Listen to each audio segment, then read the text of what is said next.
Well, it was actually an accident. I had no idea what I was doing at the time. I was with a friend. I think I was 14, so it was about 6 years ago. Well, actually 15, so probably about 4 to 5 years ago. I don't know the exact date, but we did a lot of physical activity. We did a lot of whatever we could find at the time. We didn't have much money, so whether it be a soccer ball, whether we got our hands on a $10 badminton set, whatever we did.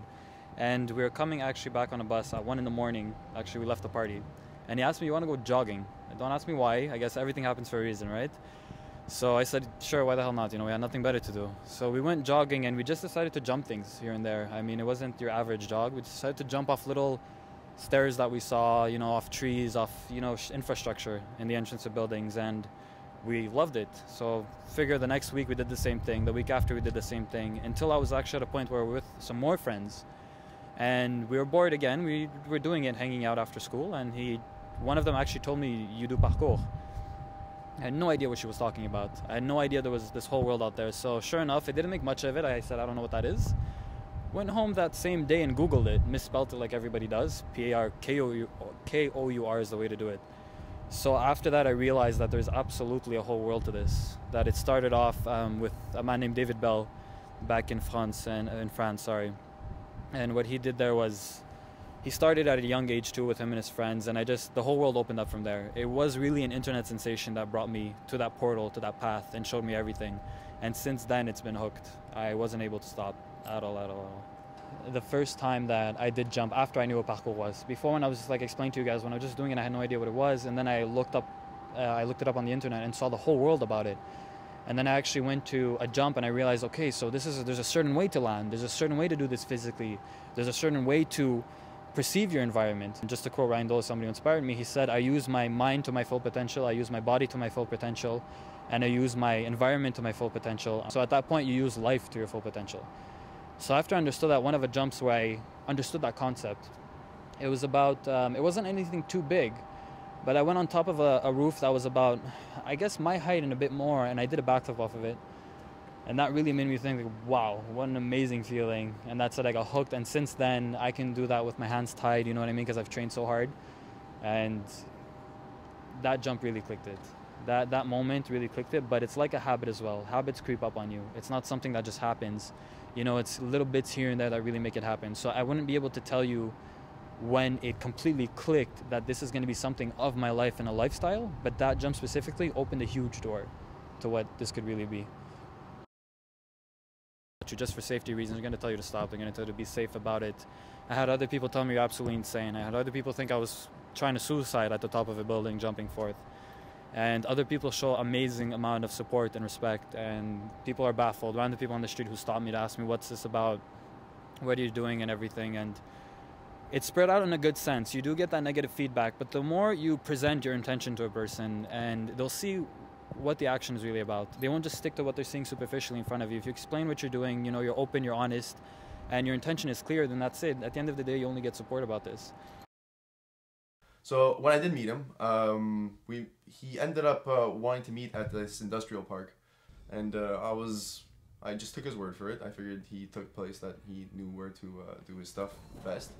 And yeah, I met him, and he's like a very, very like modest looking guy, like nothing too imposing, nothing too like, very nice guy, nice presence, nice character. And yeah, he essentially, we walked around a bit. I just asked him straight up, show me what you could do. Out of nowhere, he sees this picnic table, like, and I'm like, he just looks at it and he has this intense look on his face. And he just starts running towards it. I'm like, what's going on here? And he just dives into it, and I'm like, this guy's gonna kill himself.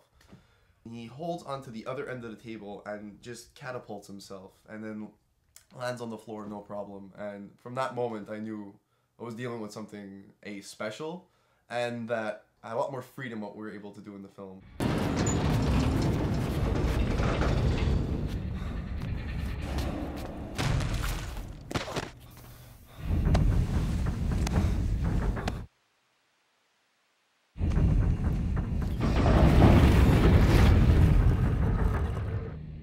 Obviously, there's a million things we can argue about that people do every day that's absolutely idiotic, per se. There's a million things that we do today that's against our health, that's against our physical capabilities as a human being. You know, we don't explore it at all. And I just explained to them that this isn't about jumping off roofs. You know what I mean? This isn't about just being looked at. I try very clearly to make them understand that what I'm doing is to better myself emotionally and mentally. And I put my body in extreme conditions, if you will, whatever extreme can be, to get access to that. To get access, because I mean, there's nothing in our world today besides being at work 9 to 5, besides doing everything that is supposed to be done, and not thinking outside of the box, that allows our body to be put in such a position, or that allows our mind and our heart to be put in such a position where you have to push your boundaries. You know what I mean? There's enough problems just to get by, but there's never enough to actually go forward and go big. So that's what I do with it. I thought I was the only one who wasn't all about the competition, wasn't all about the cameras and all about this. But then I came across Daniel Ilbaka. I came across David Bell, who started Parkour. There's Sébastien Foucault, there's Ryan Doyle, there's certain Russians. You have to forgive me, I never knew their name. I just saw their videos on YouTube, and the way they speak about it, the way they portrayed it was amazing. First of all, they're hands down some of the best runners I've ever seen. Nobody can have jumps as big as they can do.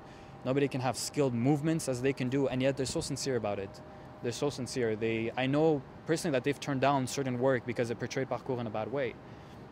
And I also know at the fact that what they do is exactly for that reason. They do it because they love it, and that's the best source of inspiration. You're not doing it for any monetary value. You're not doing it for a superficial idea. You're doing it for the gist of it, just because it feels right. You really opened my eyes up to a lot of the aspects of it. It's not just a sport, it's really a lifestyle. Like, it really encompasses everything that he thinks, everything that he does. I mean, physically, I'm doing it at least 4 or 5 times a week, especially during summer, because during winter it's depression. We can't do anything here. But physically, I go often as I can during summer.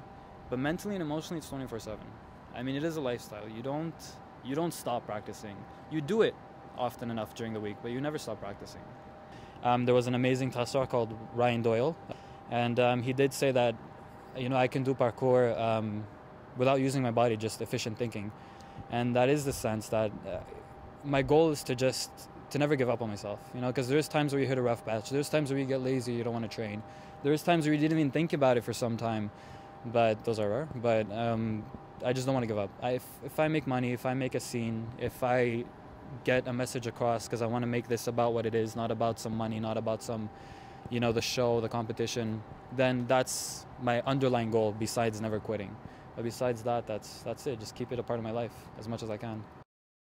I grew a big spiritual sense after I started doing it. It was unexpected, and I came to, find my relationship with God, or whatever people want to call a higher power or anything of the sort. Atheists can call it an energy, whatever it is. I did find a big spiritual sense. I choose to call it God.